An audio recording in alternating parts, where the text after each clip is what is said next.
nous suivez à partir du Congo central. Nous sommes à Kinshasa. Madame, Messieurs, bienvenue dans ce journal. Au sommaire, au Forum économique mondial de Davos en Suisse, le président Félix-Antoine Tshisekedi a présenté un projet novateur sur la protection de l'environnement et le changement climatique. Un avion Boeing 737 de la société Mongabaon a raté le crash 20 minutes après avoir quitté le tarmac de l'aéroport international de Njili. Quelles sont les raisons? On en parle dans ce journal. Encore une fois, bienvenue. Un avion Boeing 737 a failli s'écraser après seulement 20 minutes de vol. L'un de ces deux moteurs ayant cessé de fonctionner. Heureusement, le pilote a réussi à faire demi-tour et à atterrir à l'aéroport international de Njili en utilisant un seul moteur. Et le président Félix-Antoine Tshisekedi a récemment participé à l'ouverture solennelle de la 55e édition du Forum économique mondial à Davos. Son arrivée dans la plus haute ville d'Europe a eu lieu le 20 janvier et sa présence est perçue comme une opportunité d'accroître les engagements de son pays auprès des institutions et des investisseurs internationaux.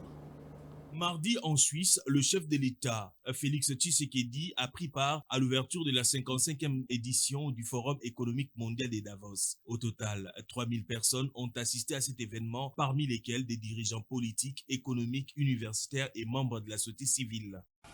La République démocratique du Congo est en marche pour devenir un modèle mondial prouvant que prospérité économique et protection environnementale peuvent s'allier de manière logique et mutuellement bénéfique.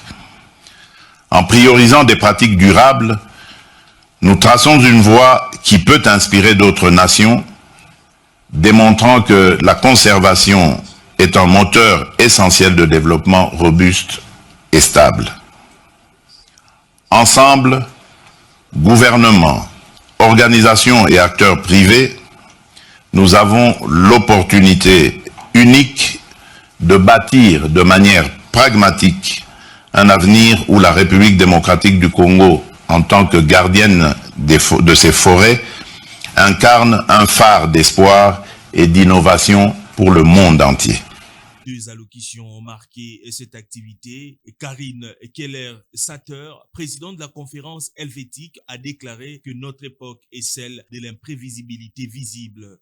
Elle a en outre mis en garde l'assistance contre la concentration des richesses et des ressources entre les mains d'une petite élite, ce qui peut avoir des conséquences sur la paix sociale dans le monde. Pour sa part, la présidente de la Commission européenne, Ursula von der Leyen, a préconisé le multilatéralisme pour résoudre les crises auxquelles fait face le monde actuellement. En marge du forum économique, le président Félix Tshisekedi a eu quelques entretiens, notamment avec le président de la République d'Israël, Isaac Herzog, le président du Conseil d'Europe, Alain Berset, ancien président de la Suisse, et enfin avec son homologue sud-africain, Cyril Ramaphosa.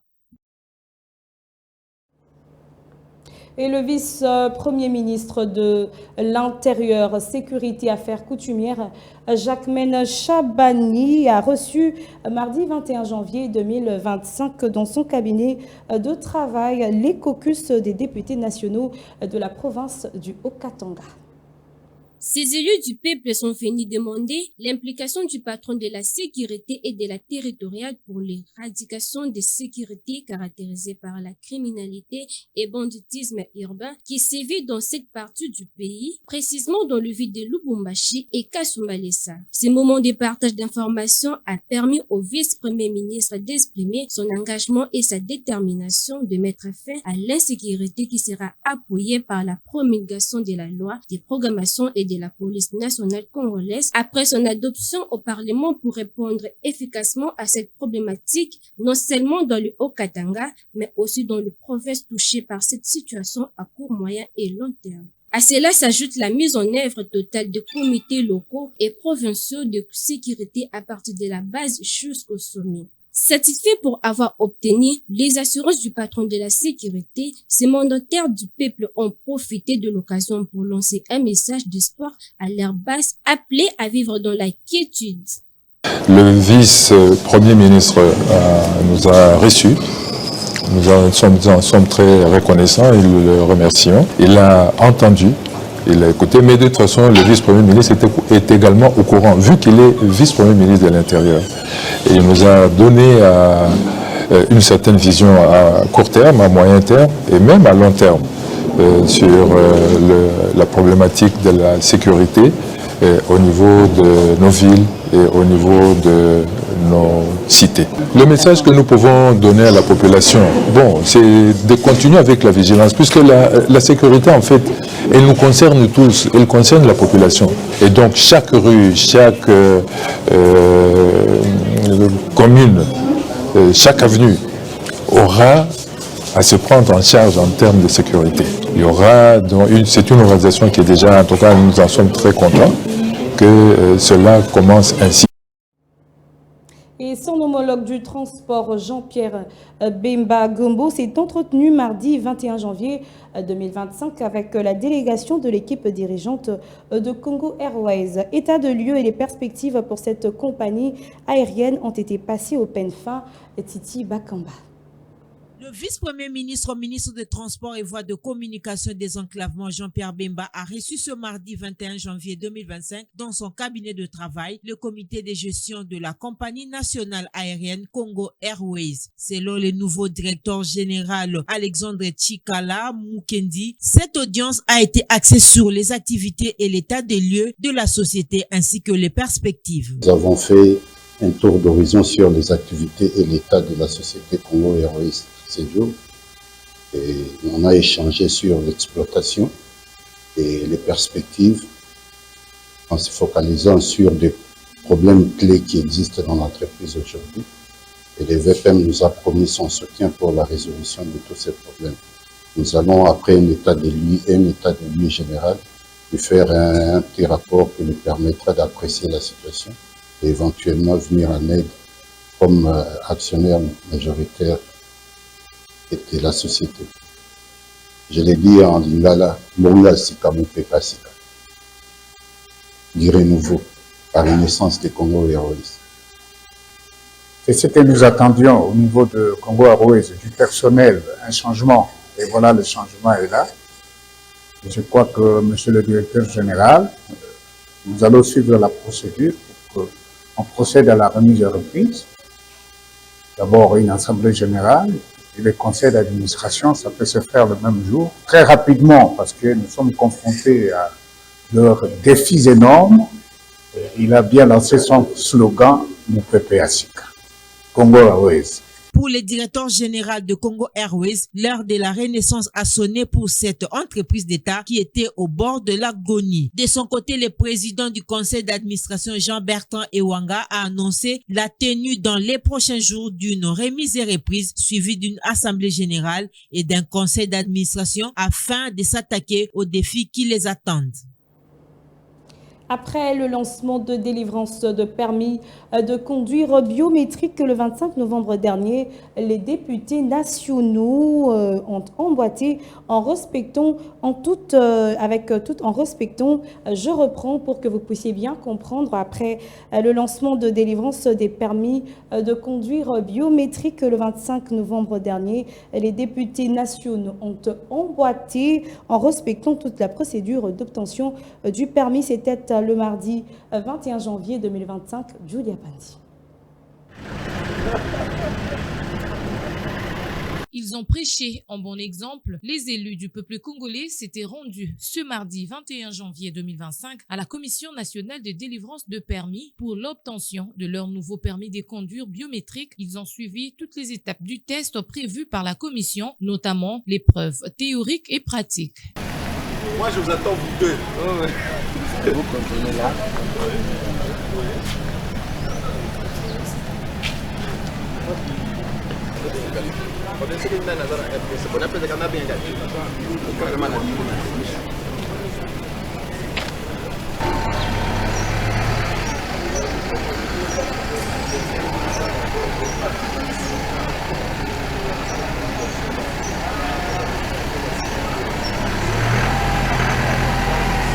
Les représentants du peuple invitent par ailleurs toute la population à leur emboîter le pas. En tout cas, ce n'était pas facile, mais pour quelqu'un qui est déjà habitué, qui est déjà rodé, c'est pas assez difficile que ça. Mais je voudrais d'abord féliciter le ministère des Transports pour cette belle initiative, en tout cas, tant sur la forme que sur le fond. C'est une initiative à applaudir et à encourager. Donc la manière dont les histoires sont bien organisées et bien ordonnées, tout est numérisé, informatisé, et ça c'est vraiment à encourager parce que l'administration congolaise, nous étions habitués à des COP, ce qu'on appelle communément des COP. Mais là, en commençant par la théorie et même la pratique, vous voyez que tout est pris au sérieux et tout est vraiment bien suivi. Ça, nous jetons vraiment des fleurs au ministère des Transports et nous encourageons les autres ministères à emboîter les pas. Il faut quand même des innovations. Donc l'obtention d'un permis de conduire sous d'autres cieux conditionne beaucoup des choses et voilà pourquoi c'est pris au sérieux. Et cette fois-ci, avec tout ce que nous venons de voir ici, nous sommes rassurés que le permis de conduire congolais sera respecté sous d'autres cieux et ça nous permet aussi même de sécuriser les paisibles citoyens. Là, je suis en train d'aider aussi le ministère des Transports à faire une large sensibilisation. Donc je voudrais demander aux gens, on nous a appris ici que tout est dans les sites du ministère des Transports. Donc avant de venir, prière de visiter d'abord les sites. Là, vous aurez déjà votre formulaire, ça vous fera gagner en temps au lieu de commencer à tout refaire ici. Le ministre d'État, ministre de la Justice et garde des Sceaux, Constant Moutomba a reçu en audience ce mardi 21 janvier 2025 le secrétaire général de la Conférence épiscopale nationale du Congo, Monseigneur Donatien Tcholé, et cela en prélude de la journée de prière qui sera organisée en faveur des forces armées de la République démocratique du Congo. Le numéro 1 de la justice congolaise sollicite l'implication de l'Église catholique. Suivez les propos du secrétaire général de la SYNCO recueillis par notre rédaction. On a parlé de plusieurs choses, mais principalement, le ministre nous a fait part de son projet, de sa proposition de réunir les confessions religieuses dans la prière le 9 février pour prier pour le FARDC et aussi organiser une quête en faveur de non-militaires. Alors, il voulait la collaboration de l'Église catholique là-dessus. Et là, je lui ai fait savoir que c'est notre mission comme Église de prier. La situation de l'Est, nous en sommes conscients. La situation sécuritaire, la situation humanitaire est catastrophique. Même la vie de nos militaires, personnellement, j'étais dans une mission il y a quelques années, avant que la situation s'empire, où on a touché de doigt la réalité de nos militaires. Donc l'Église catholique n'a pas de problème pour prier, mais dans sa particularité. La particularité, c'est quoi? C'est-à-dire, notre foi nous demande d'aller plus loin, de prier même pour l'ennemi. Ben, évidemment, ici, le ministre voit le FARDC avec raison. C'est voilà pourquoi nous disons que il n'y aurait pas d'inconvénient pour l'Église catholique de prier pour la paix, parce que les militaires sont victimes de manque de paix à l'est du pays, et il n'y a pas que de militaires. Pensons à tous ces déplacés, à toutes ces familles de personnes qui vivent dans la forêt, à toutes ces victimes des enfants orphelins. Donc ils ont besoin de la paix, ils ont besoin de la prière. Donc ce serait l'occasion justement pour intensifier les prières que nous faisons déjà pour la paix. Parlons situation sécuritaire dans l'Est du pays. Au moins 28 personnes ont été tuées lors des récentes violences qui ont opposé les forces armées de la République démocratique du Congo contre les rebelles du M23 soutenus par le Rwanda Bweremana dans le territoire de Masisi au nord Kivu et à Minova au sud Kivu. Selon plusieurs sources de la société civile locale, les FRTC ont confirmé la prise de Minova par les rebelles du M23 suivi. L'armée congolaise a confirmé une percée du M23 dans l'est de la République démocratique du Congo sur Bweremana au nord Kivu et Minova au sud Kivu. En revanche, le groupe rebelle armé a été contenu au sud du territoire des Lubero. De nombreux habitants fuient Minova, vont tenter de chercher refuge à Goma. L'homme qui a pris Minova n'est autre que le colonel Samuel Sambimana Mwendangambo, libéré de la prison d'Endolo en même temps que le colonel Biamungu le 27 mars 2019, soit environ 2 mois après l'arrivée au pouvoir du président Félix Tshisekedi. En mai 2012, devant l'auditorat militaire d'Ouvira, le colonel Samuel Sambimana, commandant du 105e régiment basé à Baraka Fizi, est condamné aux côtés des 12 autres officiers des FARDC accusés dans le cadre de la série de mutineries qui avaient frappé l'est du pays et qui avaient conduit à la naissance de la rébellion du M23. Joseph Kabila les avait envoyés tous en prison à Kinshasa. Mars 2019, à la prison militaire de Ndolo, le colonel Samuel Sabimana et Mwenda Gabo, aux côtés de Bernard Biamungu, Biyoyo et Mushamuka, est libéré. Après 7 ans d'emprisonnement, la prise de Minova inquiète déjà la jeunesse de ce coin du pays qui se mobilise pour dénoncer l'agression rwandaise au sud Kivu. Le ministre provincial du plan, budget, emploi et tourisme, Jésus-Noël Cheke, a participé le mardi 21 janvier 2025 à Madrid, en Espagne, au Forum économique RDC-Espagne organisé par la Chambre de commerce de Madrid sous les thèmes explorer l'avenir économique et tourisme du géant africain. Suivant le ministre provincial Jésus-Noël Cheke qui présente les couleurs de ses assises.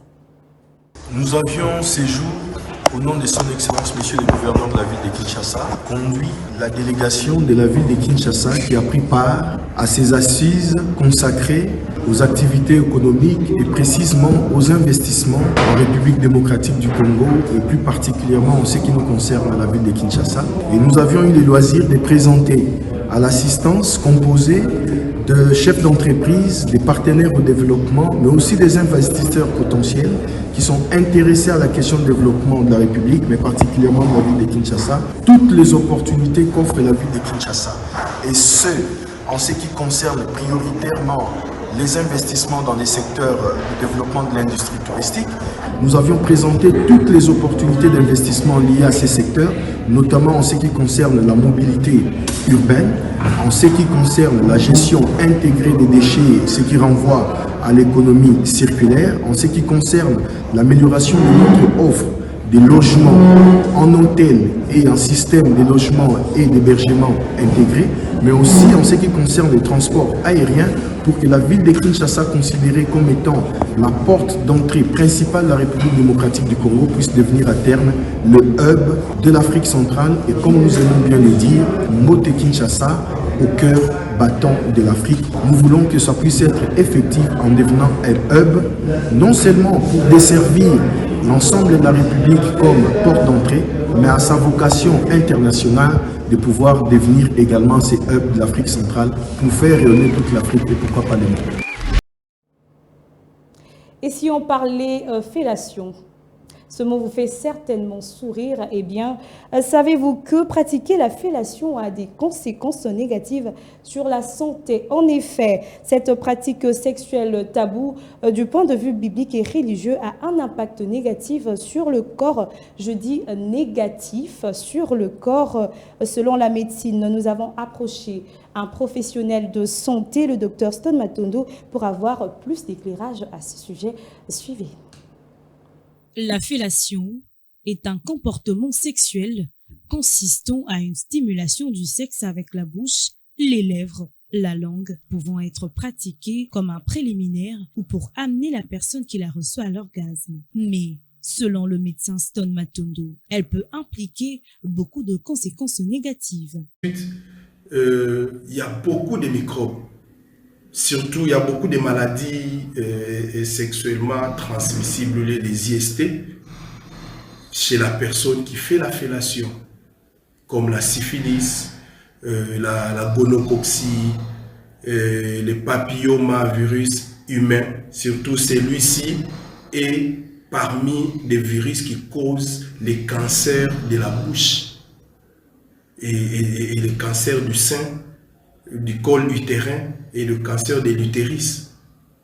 Alors, dès que ces microbes arrivent dans la bouche, ils peuvent causer même l'infertilité, même des cancers. La personne qui fait la fellation, il peut avoir des plaies dans la bouche. Alors, lorsqu'il y a des plaies dans la bouche et la personne qui met son pénis dans la bouche de cette personne a le sida, vous voyez que les VIH se trouvent dans les spermes et la personne va avaler les spermes et vous voyez qu'est-ce que ça fait. Donc, elle peut attraper le sida facilement. Le professionnel de santé s'oppose à ceux qui disent qu'ils peuvent bien assurer leur hygiène sexuelle pour ne pas s'exposer à de tels problèmes. On ne sait pas quand est-ce qu'on est en bonne santé, quand est-ce que les infections, il y a des infections ou il n'y en a pas. Et surtout chez les femmes, les infections sexuellement transmissibles sont discrètes. Alors on ne sait pas est-ce que ce traitement a donné un bon résultat. Donc là, les études ont démontré que les hommes souffrent plus, par exemple, du cancer de la gorge que la femme. Parce que quand les hommes sucent le vagin de la femme avec le cunnilingus, là, dans la flore vaginale, il y a beaucoup de microbes. Pour conclure l'échange, le docteur Stone Matondo a exhorté les jeunes plus particulièrement à éviter cette pratique car la fellation ne peut être un échange à la pénétration ou le moyen le plus rapide pour se satisfaire et avoir l'orgasme. La santé est sacrée, par conséquent, il faut y veiller. C'est donc par cet élément de santé que nous bouclons la boucle. Nous vous disons merci de nous avoir suivis. Merci à Héritier Toubilandou qui était derrière la caméra. À la prochaine.